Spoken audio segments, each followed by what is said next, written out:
Rules by Cynthia Lord, page 79. Are you busy? A girl's voice asks. I drop my pencil and flash a look from my unmade bed to the folded clothes piled on my bureau. Cinnamon and Nutmeg, the guinea pigs, crane their necks to week at Mom and the girl from next door, standing in my doorway. I saw Christy coming up the walk, Mom says, smiling. Catherine, I have one more call to make. Could you please keep an eye on David for a few more minutes? Then I'll take over, I promise. Before I can get out no, I see Mom's legs in the mirror, hurrying back toward her office. David pushes rewind, and Thomas speeds backwards again. Come in. I offer my chair, but Christy sits on the edge of my desk, crossing her feet at the ankles.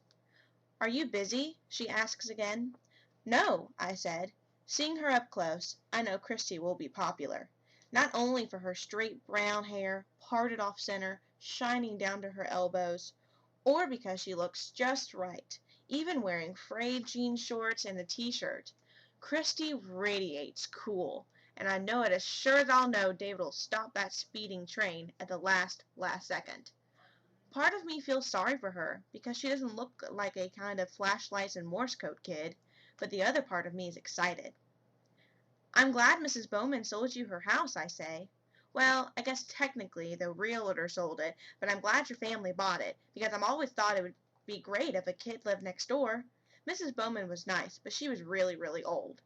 I clamped my teeth together to stop anything else dumb from escaping my mouth. Christy drags a strand of hair between her fingers. I'm glad too. I was scared I'd have to start a new school year without knowing anyone. My lips spread to a smile, imagining Melissa's surprise as I introduced Christy into our group. This is my friend Christy, I'll say. We hung out together all summer. I glance out my doorway to the living room. Where's David? Ryan said there's a bus stop at the end of the street. I lick my bottom lip to keep from grimacing at the corner. That's great, Christy continues to twist her strand of hair. I used to walk 3 blocks to catch the bus, even when it was raining or freezing cold. Mom say, take the umbrella, as though anyone actually carries an umbrella. David insists on bringing his bright red umbrella to school, even when it's only cloudy. My mom's like that too, I said. Leaving out isn't exactly the same thing as lying. She always says, well, at least wear your hood. I continue, like I'd want hood hair. Christy smiles, letting the twisted strand fall back to her arm. Ryan said he lets kids wait in his house when it's raining, since he can see the bus come from there. But only if you're invited. I peek out the doorway into the empty living room. Part of me would like to tell Christy the truth, but I don't want our conversation to become about David. At the bus stop, I always tell him, you have your umbrella, grabbing the back of his jacket to keep him from following Ryan's friends up the steps. Going inside is for kids without umbrellas. I would be honest, but David doesn't understand invited and not invited. He thinks everything is for everyone. Ryan's nice, Christy says. Don't you think so? Nice as a cockroach. Want some sherbet? I ask. Rule. When you want to get out of answering something, distract the questioner with another question. What kind? Christy asks. Raspberry? David rushes through my doorway, his eyes wide with panic, an audio cassette in his hand. Fix it? The tape has pulled out of the cassette, hanging in a long, delicate loop.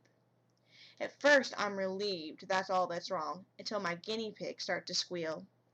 With the cassette over one ear, and his hand shielding the other, David yells, Quiet, pigs! Quiet, pigs! Christy shoots a worried glance from David to the guinea pigs, to me. I pry the cassette from David's fingers, knowing it'll be faster to deal with the tape than the tears filling his eyes. Don't worry, this will only take a minute.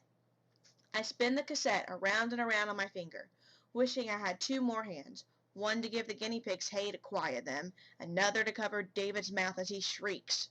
I spin the cassette so fast, my finger keeps slipping out of the tiny hole. When the tape lays flat and tight, I slide Frog and the Toad together into my cassette player and push play.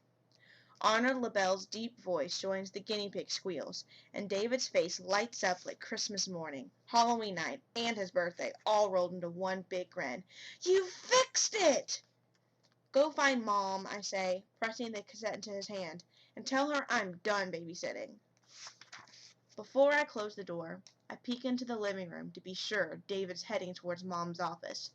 He disappears down the hallway, swinging his arms. That must be hard, Christy says. Even regular little brothers are a pain. Regular snarls in my stomach.